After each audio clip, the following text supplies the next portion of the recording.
Can you know love? Can you be loved? Can you show love if you're a member of Club 47? And it's a question Candy posed in her latest episode of Drop the Stones, a mini episode. It's a good one to check out. It's only 19 minutes long. And in it, she poses this question. And she also has a problem with them, but you're going to have to listen to figure out what them is in this episode. But she poses the question of, can someone that likes to party at Club 47 really be a loving individual? And it's an interesting and tough question to answer because, individuals I know plenty that love to hang around the 47th parallel, and they just, you look at the individual in themselves, and if you can separate some of the just crap that they believe and practice, you can see what kind of individual they truly are, what they are on the inside. They're loving, they're compassionate, they're generous, they're just good people, but yet they buy into this victimhood mentality of, well, this is what's wrong and we need to fix it, and then the hatefulness comes out around that.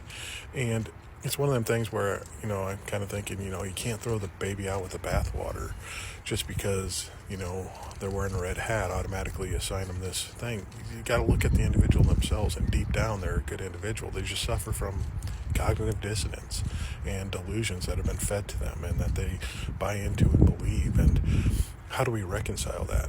How do we get them to reconcile that and see the cognitive dissonance that they're practicing and holding in their own lives? Because truly, a lot of them are decent people.